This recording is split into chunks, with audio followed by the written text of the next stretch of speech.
Oke, bismillahirrahmanirrahim. Assalamualaikum. Perkenalkan, nama saya Anissa Fitri Hamid. NIM S1E117005. Nah, di sini saya akan menjelaskan mengenai DDL atau Data Definition Language dan DML atau Data Manipulation Language. Yang pertama itu kita akan buat tentang create, yang kedua itu alter table, dan yang ketiga adalah perintah drop. Oke, kita bahas yang pertama itu adalah create. Nah, dia itu ada dua yang bisa dilakukan, yaitu yang pertama create database dan yang kedua itu create table. Nah, pertama di sini kita akan buat database terlebih dahulu, yaitu dengan create database. Lalu misalkan kita berikan nama database tersebut mahasiswa. Oke, lalu kita enter. Nah, di situ ada query oke. Lalu berarti sudah terbuat database-nya. Lalu kita buat use mahasiswa untuk menggunakan database tersebut. Jadi kemudian kita create table data underscore mahasiswa. Nah, di dalam data mahasiswa tersebut ada atributnya, di mana atribut tersebut kita buat nama dan NIM misalnya. Nah, misalnya di sini ada NIM dengan tipe karakter yang panjangnya itu sebanyak 9 dan nama dengan di sini kita buat namanya nama lengkap dengan panjang 20. Nah, kita enter. Nah, ternyata salah karena nama lengkap belum kita lengkapi dengan tipe varchar. Oke, untuk menampilkan strukturnya kita terapkan deskripsi data data mahasiswa. Oke, data underscore mahasiswa. Nah, di situ ada isinya yaitu NIM dan nama.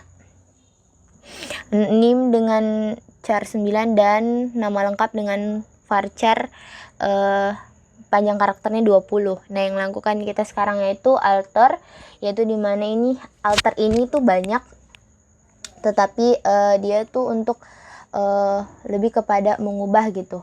Nah, di sini kita coba untuk melakukan penambahan misalnya atau pengubahan primary key dan lain-lain.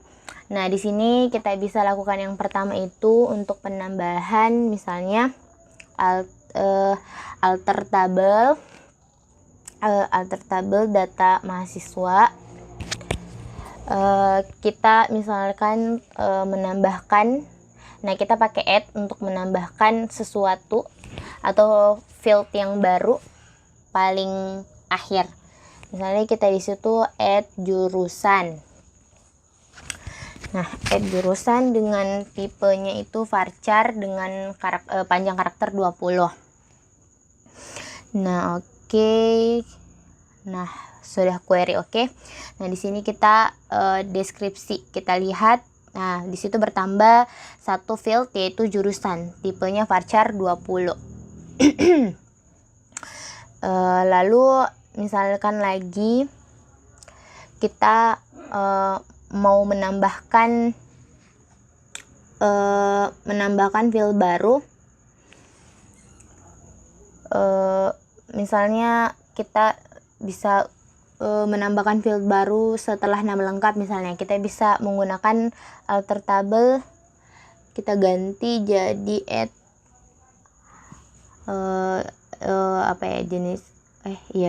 jenis kelamin. Oke. Kita menggunakan jenis kelamin, misalkan kita varcharnya kita kasih panjang karakternya itu ya 10 lah, 15. Oke, di sini kita menandakan bahwa kita menambahkan jenis kelamin dengan panjang varchar 15. Nah, untuk menambah keterangan bahwa dia itu di mana posisinya, nah kita harus menambahkan keterangan after. Misalkan dia setelah apa gitu kan, berarti after setelahnya nama lengkap. Jadi nanti tuh. Nah, di sini kita des lagi, terus kita lihat tuh. Nah, jenis kelamin muncul di bawah nama lengkap. Nah, ada juga kalau ada tadi after, ada juga before gitu. Jadi dia nanti untuk sebelumnya. Nah, sekarang kita mau menambahkan primary key dengan menggunakan alter. Nah, di sini kita rubah karena kita mau menambahkan primary key yang baru kan. Nah, jadi kita add primary, kita masih pakai alter yang tadi. Primary key di dalam kurung. Primary key-nya kita masukkan misalkan name. Oke, kita jadikan name sebagai primary key. Lalu kita enter. Nah, di sini kita dash lagi untuk melihat. Nah, name ini dia sudah jadi primary key ya. Nah, setelah alter ada perintah lagi drop. Nah, drop di sini bisa juga untuk menghapus database dan juga bisa untuk menghapus tabel. Misalnya kita di sini kita mau drop database, sebutkan juga nama database-nya, gitu.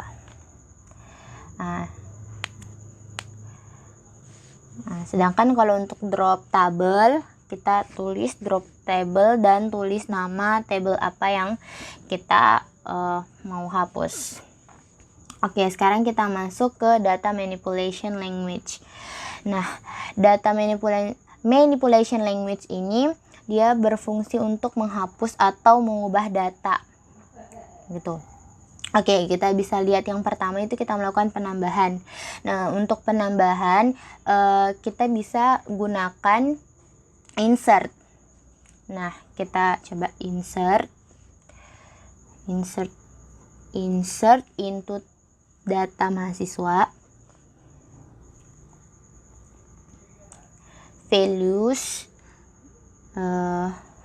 ini untuk isi ya, untuk isinya. Misalnya di sini ada field name, nama lengkap, jenis, kelamin dan jurusan. Itu kita harus mengisinya secara berurutan. Nah, untuk isinya itu kita menggunakan kutip dua. Dipisah dengan tanda koma.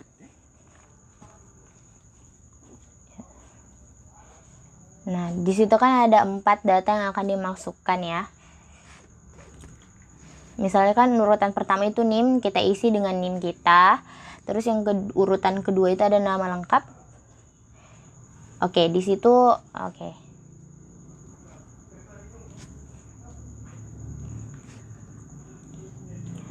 Nah, di situ ada nama Jackson, terus apa namanya? Jenis kelaminnya kita isi laki-laki, terus ada jurusannya itu teknik informatika. Nah, oke, udah berhasil. Nah, di sini tuh berarti satu data baru dengan values yang kita sudah isikan tadi itu sudah masuk. Lalu di sini kita mau menampilkan menggunakan select bintang from data mahasiswa, data underscore mahasiswa. Nah, di sini sudah ada satu data yang masuk. Kemudian ada juga perintah update. Nah, untuk update ini ya untuk mengupdate data atau memperbaharui data. Misalnya kita klikkan update data underscore mahasiswa. Lalu kita tambahkan set. Misalnya kan data yang kita isikan tadi kita mau ganti nama gitu kan. Kalau tadi kita isikan Jackson, kita isikan yang lain. Nah, maka setnya itu kita masukkan, kita sebutkan dulu nama fieldnya itu set nama lengkap, lalu kita ganti dengan nama yang baru.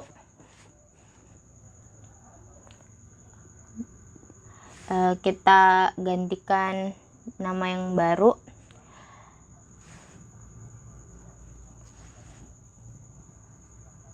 Oke, kayak gitu.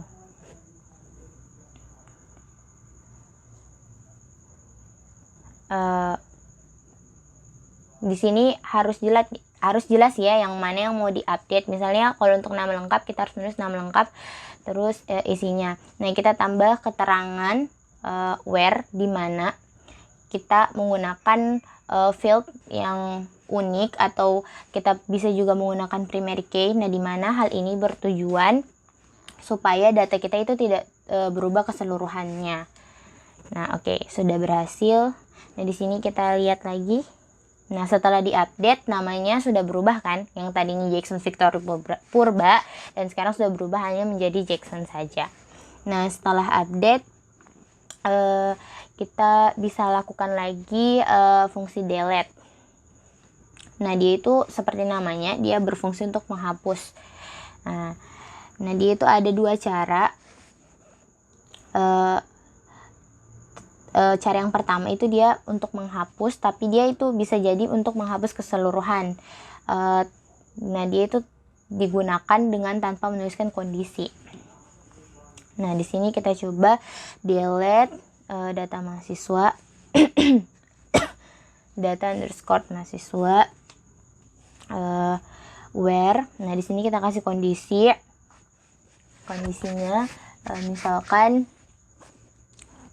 NIM sama dengan E1 17033. Oke. Ternyata ada errornya.